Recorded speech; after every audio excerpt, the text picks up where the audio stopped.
Di Sabtu kuno rumeksa ing awan, di Sabtu geni rumeksa ing wengi, reksanen aku saomah lan donyaku yen ora gelem reksa gegrek ulumu salombo lan milih getihmu satetes.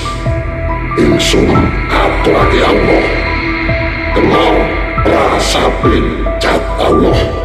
Yen sira gelem sanaan aku njaluk pratondo, sira saben dina malam tak kunjung sekukulem Gondoalung.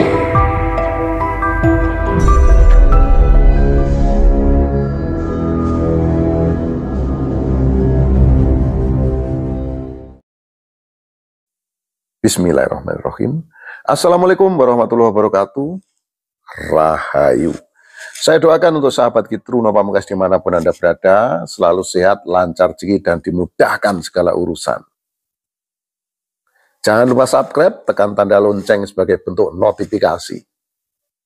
Ini masih terkait dengan ijazah Bapak Jokowi. Roy Suryo semakin menjadi-jadi. Belakangan kita lihat di media sosial mengatakan dia kena gelembuk Solo, atau dengan kata lain kena santet. Roy Suryo akan terus menebar isu-isu yang endingnya akan memecah belah persatuan dan kesatuan, membuat orang semakin bingung. Namun di sini berdasarkan penerawangan saya, prediksi saya, 99% Roy Suryo bakalan dipenjara. Kasus pencemaran nama baik. Setelah ijazah dinyatakan asli, ijazah benar-benar dikeluarkan dari UGM dan diuji di laboratorium forensik Polri dan dinyatakan identik, Roy Suryo dan teman-temannya sekarang mengutak-atik skripsi. Dan ini tidak akan ada habisnya. Walaupun ijazahnya itu dipampang di depannya Roy Suryo, di depannya Rismond, Tifa, dan lain sebagainya, rombongan orang-orang ini tidak akan pernah berhenti. Sampai masyarakat heran, apa yang mereka cari? Begitu hitamkah hati mereka ini? Apa yang mereka kejar? Ini tidak ada ujung dan pangkalnya. Makanya di media sosial juga kita lihat bahwasanya Bapak Jokowi juga mengatakan, kalau ijazah sudah ditanya, skripsi juga ditanya, KTP nanti juga akan ditanya, KK juga akan ditanya, surat nikah, bahkan surat kepemilikan rumah atau sertifikat rumah pun akan ditanya. Karena apa? Karena orang ini hatinya sudah gelap. Dan secara aura energi yang dimiliki Roy Suryo, Rismond, dan Tifa ini terus akan memburuk, terus akan menghitam, terus akan menghitam, dan terus akan menghitam.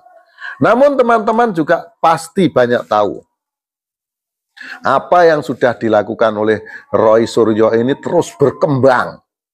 Banyak sekali tokoh-tokoh politisi-politisi yang juga terpengaruh.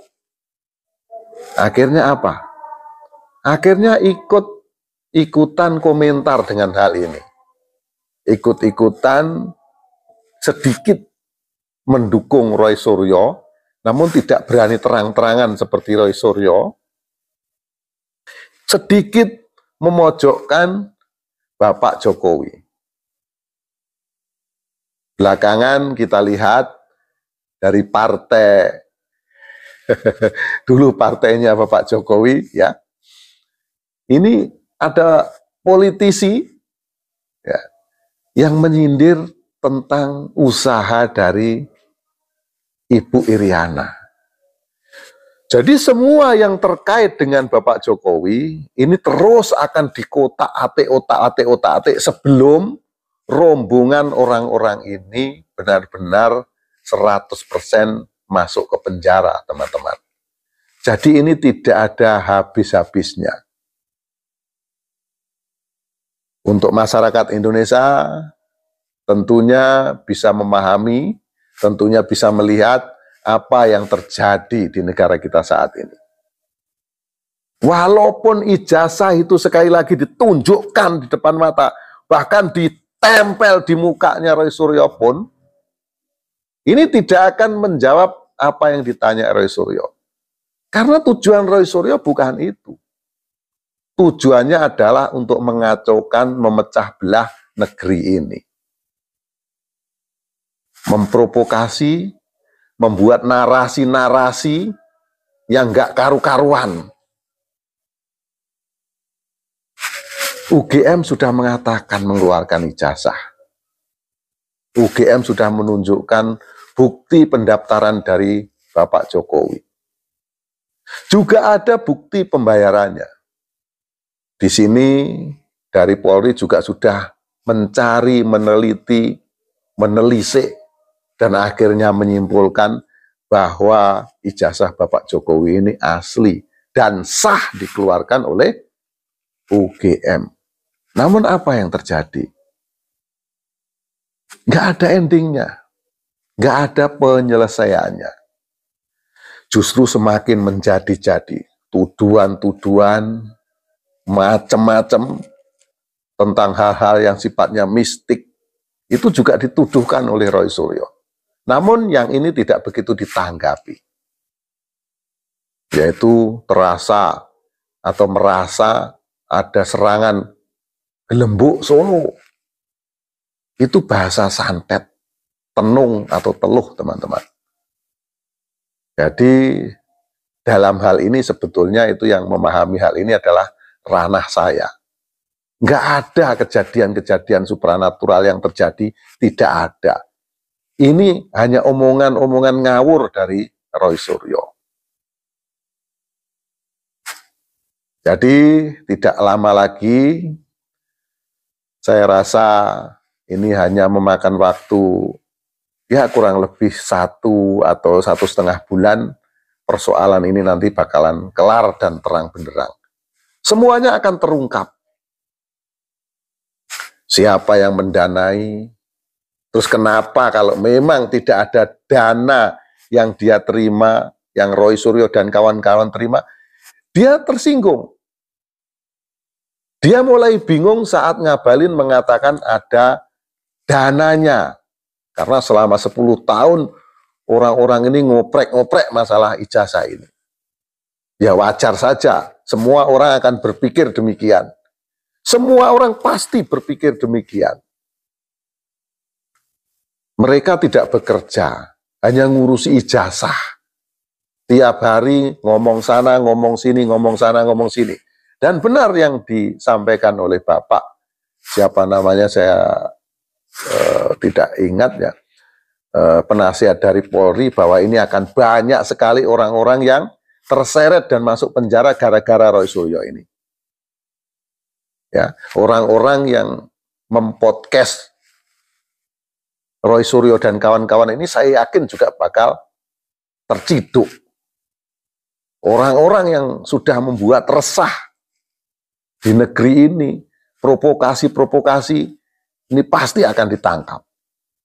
Karena apa? Karena kita masyarakat Indonesia ini hanya ingin hidup damai sejahtera. Bekerja tenang, istirahat juga tenang. Nah, itu sahabat ya. Jadi kesimpulan saya tetap pada apa yang saya sampaikan, dan saya amat sangat yakin 99% Roy Suryo akan masuk penjara dan diganjar di penjara ini kurang lebih sekitar 9 tahun penjara. Kita tunggu bagaimana cerita Roy Suryo dan kawan-kawan. Mohon maaf atas segala kekurangan, kata-kata yang kurang sopan mohon dimaafkan. Akhirul salam, wabillahi taufiq wal hidayah. Wassalamualaikum warahmatullahi wabarakatuh. Rahayu.